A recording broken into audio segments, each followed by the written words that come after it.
Here we go with the questions and answers or responses for January of 2023. Happy New Year. Note if you can see them, the emptier shelves and walls, which preparatory to having a decent shelf and wall space in here someday. And we move into, you and I, hello, move into Hans' question. Which is to say, can you talk about your encounter with the RPG group as band metaphor, including any development of the concept by you or others? Well, the first time I mention it in text is in the book version of Sorcerer and Sword. That probably followed up on a post at the Adept Press forum at the Forge, if I'm remembering correctly. So I do know, however, that came straight out of some readings in role-playing, as well as my musical background history, which is long past, but as with many people, was developmentally very important for me. So here we go. In the first version of RuneQuest, this is called RQ2, but it differs from the first printing in fixing some typos and adding appendices, so the text is effectively, the same. In here, they say something. So this is circa 1979, so 78 for the very first RuneQuest, 79, 80 for this particular print version. And they say something that I actually don't agree with. I see why and how they were saying it. This is very early in the history of role-playing. Let's see. So, a role-playing game is a game of character development, simulating the process of personal development, commonly called life. The player acts a role in a fantasy environment, just as he might act a role as a character in a play. I'll stop there to point out that I find those two sentences to be completely contradictory. But this is me picking on a text which is very, very old, so not very nice. Just sticking with the ideas issue here. In fact, when played with just paper and pencil on the game board of the player's imagination, it has been called improvisational radio theater. If played with metal and plastic figurines, it becomes improvisational puppet theater. They finish with the bromide. However it is played, the primary purpose is to have fun. Well, back to this though. These three sentences. Just as he might act a role as a character in a play, improvisational radio theater, improvisational puppet theater. So that's what was said here. And a few years later, in the Avalon Hill version of RuneQuest, which had undergone some very, very serious baking by diverse hands, and has, I think, many different voices throughout its text. Let's see, that came out in 1983. I think in this version that I'm holding is actually the collected paperback edition of the books inside the box, the paper pamphlets inside the box. So this came out in 1993. Since I lived in the States, I was unaware of the Avalon Hill one, which was primarily done in, it was most influential, I think, in the UK. And so it took me a long time to realize that upon point of purchase that this was 10 years old already. But anyway, here, there are a lot of different sections, and I actually suggest, for purposes of critique, that everybody should read the Game Master book. Quite a lot of the things that people say about role-playing, and the very strong responses that I've received over the years are embedded here. To stick with the topic,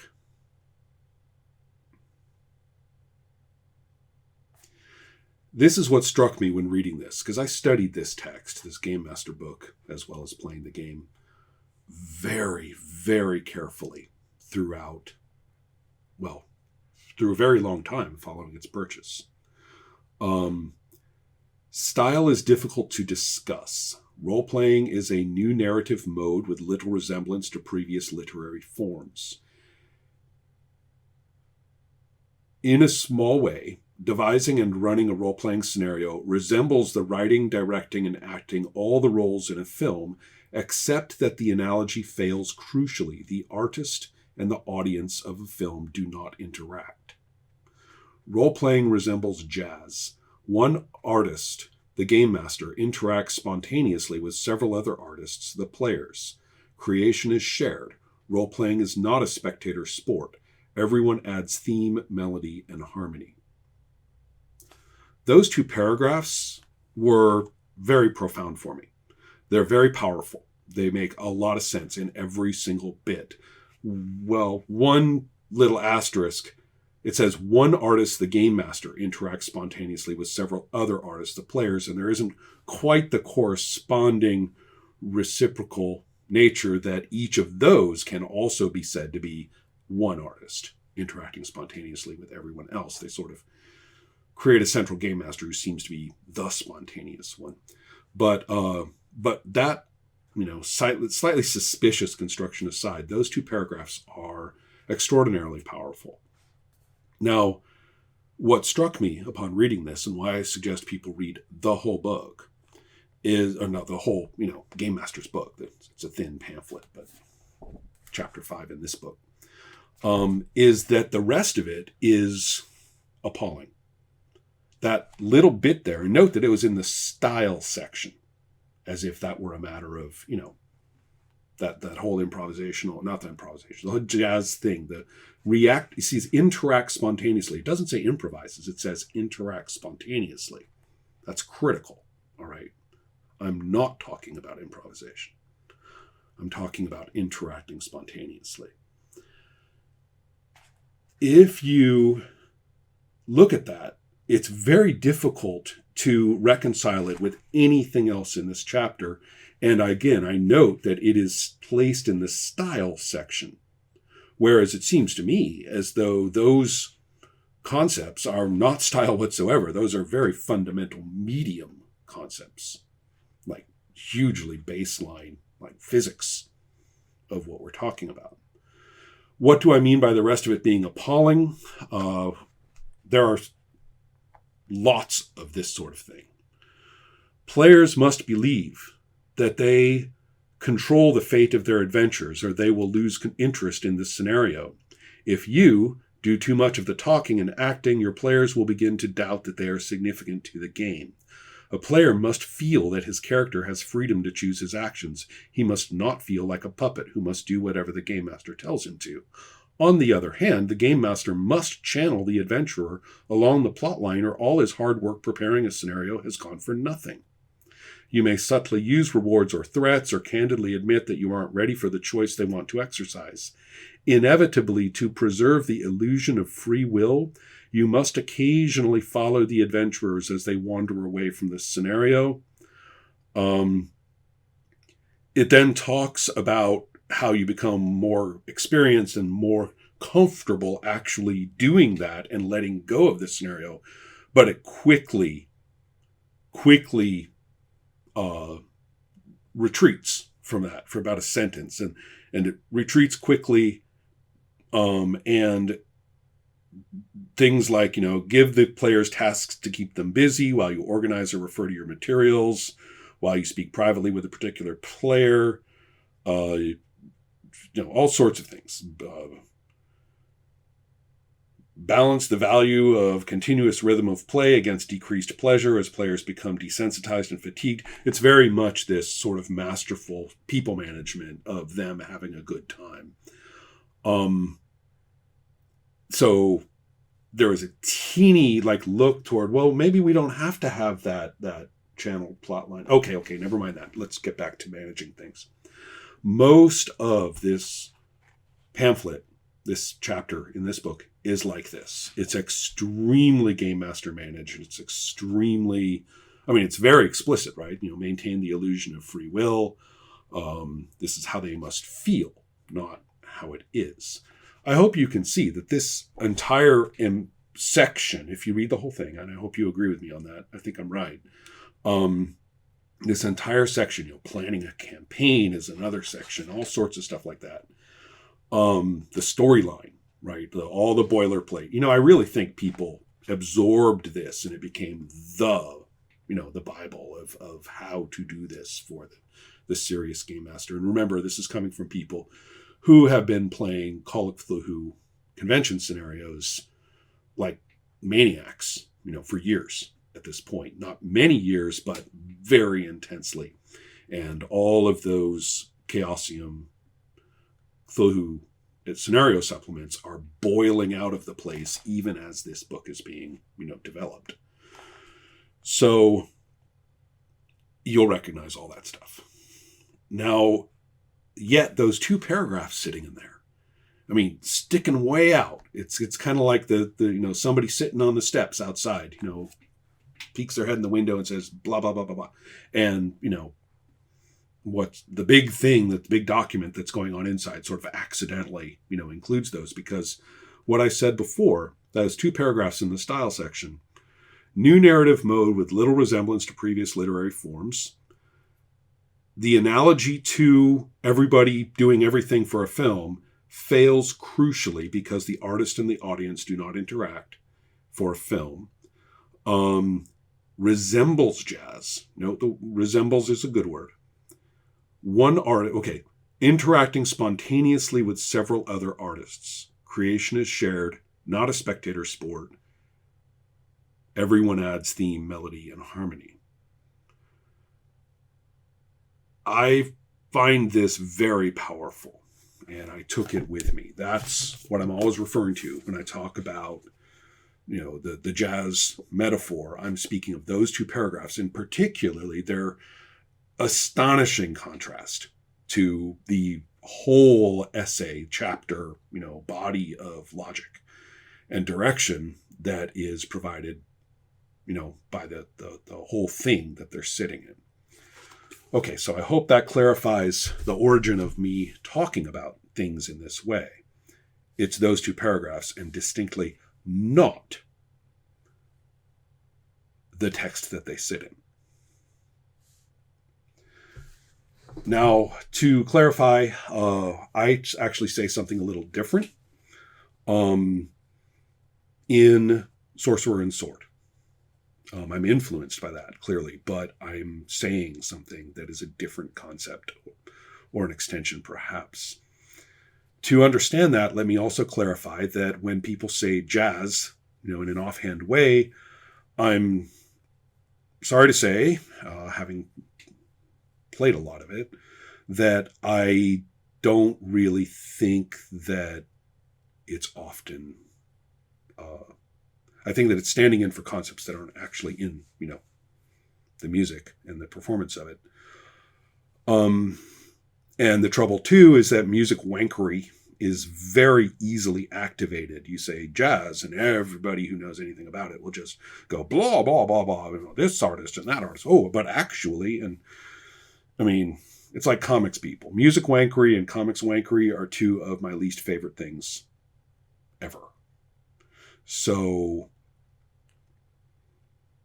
therefore, when I talk about jazz, when I talk about music and role-playing, don't do it, please.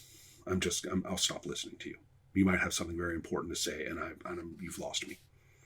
So, that stated, what I find a lot of people to think whenever you say jazz, they think of what is often called freeform jazz, or even more, they think of what they think freeform jazz is, which I like to refer to as the cat walking across the piano. It's basically a bunch of, you know, stoned dudes, you know, making noises, and they happen to be in the same room. And that is not actually what freeform jazz is when people play. See, I'm doing it right now. Actually, well, I'm letting you know what I mean about jazz, whether it's actually or not. This is what I'm talking about, in the hopes that you and I are communicating something back and forth here. So when I have been involved in that activity, you are actually working off of some other piece. You might pull out of a classic. You might pull out a very simple tune. You might just pull out something, or might just, because everybody knows this one. And then different people may alter it as it goes along. There may be any number of things. There's hundreds of variables at work here and many different instruments. And so therefore somebody can alter something and everybody else is listening and they adjust what they're doing to go kind of with that. This is sometimes called riffing, but riffing also can mean, suddenly tossing in something that occurs to you as an addition. So the word riffing isn't very helpful either.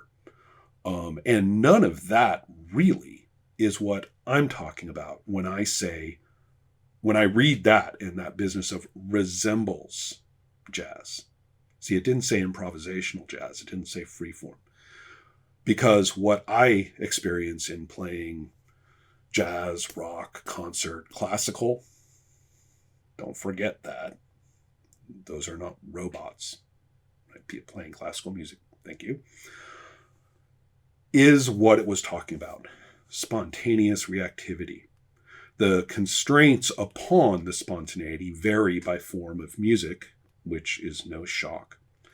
And another important point, the instruments, both that one is personally holding and that the group itself, the individuals are holding, that composition of instruments provides properties that both narrow, but also provide opportunity for the spontaneous forms of response. That's what I'm talking about. One doesn't play music with others without listening. One's contribution is both informed, one might even go so far as to say is defined, by what you have heard and the capabilities of what you are using and your personal interaction with it, you as the user of it. All of these are what I'm talking about when I talk about role-playing in its commonalities with music. Jazz is an interesting and useful example. I understand why they picked it, because the degrees of that spontaneous response are very evident to the listener. They're very evident. It is partly it's a cultural understanding of jazz as less constrained or more wild or something, and partly it is indeed the musical range of what one is to do. I mean, the very concept of the different sorts of soloing. Rock incorporated a great deal of this as well. So this led me to what I wrote about in Sorcerer and Sword. So bearing in mind, that's what I'm talking about. It's not the exact action of riffing something unwritten into it right that second that interests me. What interests me is the listening, and then the capabilities of the composition of the group and what they have provided. You're listening to it, what you're using to respond with, and how you relate to that instrumentation. Knowing that you're being heard. That's what I'm talking about. It may or may not be what the author of those two paragraphs was thinking about. It may well have been, given the content of those paragraphs. And it certainly has nothing to do with what anyone else or that person or whatever, anything else in that chapter how does that relate to what I said in Sorcerer and Sword?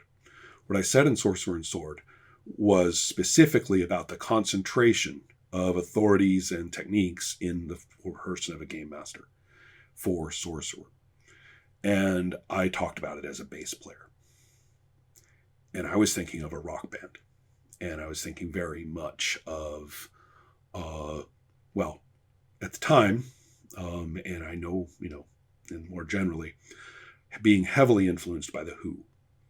And I was thinking, therefore, about 4 extremely headstrong musicians, each with their own notions, and any one of the 4 could easily have been said to be the leader, one might even say at any given time, but I would sometimes all the time, and somehow manage to, produce amazing music despite being everything The Who was. So what I mean is that the bass player, and this is also from my own musical experience, is providing a great deal of the structure, a great deal of input that must be heard, must be honored for other instrumentation to make sense to one another. And that doesn't necessarily mean that that person is boring. It doesn't necessarily mean that the input is just a metronome. It has its own properties and it has its own input, but it is not what one might think of as the lead singer. It is not what one might think of as the lead guitarist, or in older rock, the saxophone. It is not, or of course, let's not forget drum solos. Magnificent things. A bass player certainly will have flourishes, but they're very structured within the fundamental task. And I find that role very powerful. I don't play bass, but in the instruments that I have played and in any of the music I've done and listened to with that particular, composition of bass. So it's some form of jazz and forms of rock and stuff like that for the most part for me. And one can point to a lot of folk with the bass line, whether it's a stand-up bass or, a vocal bass. Is that you really rely on that person for what they are delivering. They aren't telling you what to do. But that structure is just incredibly powerful, incredibly worthwhile. It's enlivening, in fact, to be participating with it. That's what I was referring to in Sorcerer and Sword, using those 2 paragraphs as kind of my more general foundation for talking like this. So Hans, I think 20 minutes, huh? I think I've kind of managed to beat that one into the shape I needed it to be. And I hope that was not too dreadfully painful to listen to in all of its little byways.